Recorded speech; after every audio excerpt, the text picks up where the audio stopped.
Man, what a great lie. My ball's sitting closely mown to the ground, no grass getting stuck between my ball and club face. Absolutely ideal conditions for power.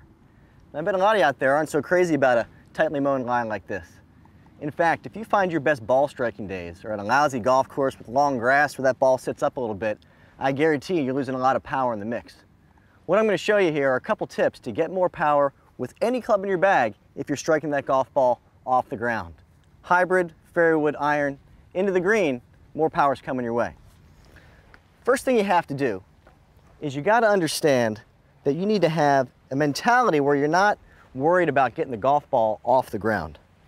Even though these hybrids, and even fairway woods these days, are designed to get this golf ball effortlessly into the air, most golfers still have a situation where they're swinging too much up to get the golf ball off the ground. Every golf shot you hit, minus the driver, is going to have some degree of downward descent. Now before we get into the swing, let's talk about where this golf ball has to be in our stance. Ball position is actually really simple. Every shot you're hitting off the ground, play that ball one club head width inside your left heel. From here, you're going to stagger your right foot based on the club you have. So, short clubs, narrow stance; medium clubs, medium stance; long clubs, wide stance. Staggering your foot actually takes your angle of attack in shallows or steepens it based on the club you have. So, if you have a short club, that club's going to strike down a little more sharply. A narrow stance will help that. If you have a longer club, the wider stance will shallow that out, still allowing you to hit down, but not dig quite as much. So a lot of times I get this question about ball position. Forget about moving the ball back and forth. One club head inside the left heel, short, medium, and long. Once you have the ball position set, now we have to make sure that we're not lifting that golf ball in the air like we just talked about. And the best way to do that is with a drill that actually sets your feet in a pre-impact position, perfect for a downward strike. So take your setup, take your right toe and get it even with your left shoe.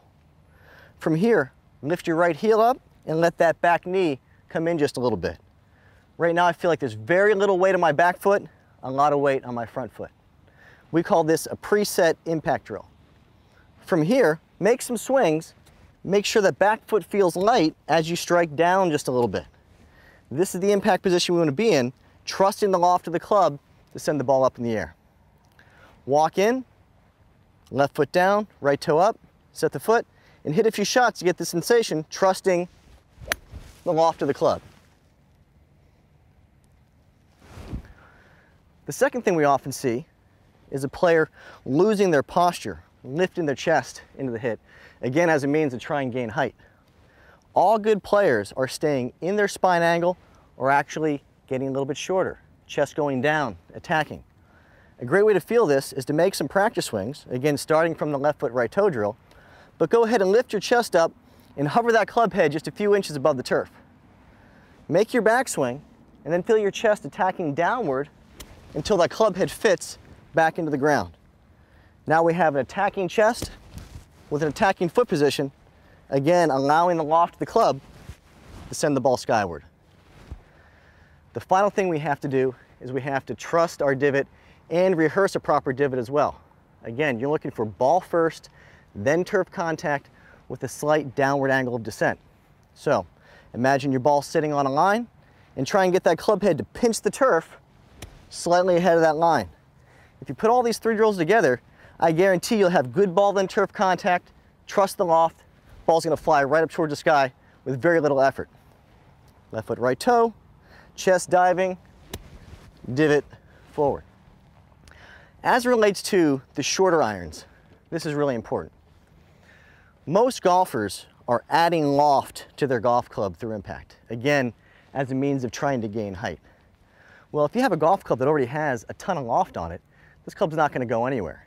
So a lot of golfers, when they get into that 8-iron, 9-iron wedge sandwich category, really lose a lot of distance.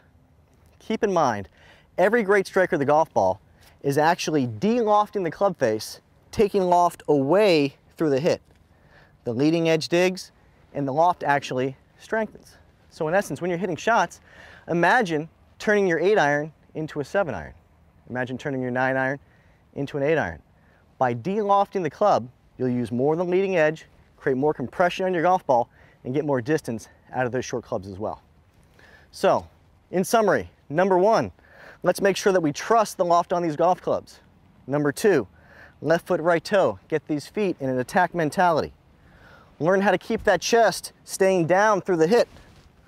Practice those divots, take away loft, hitting the golf ball off the ground will be no problem for you.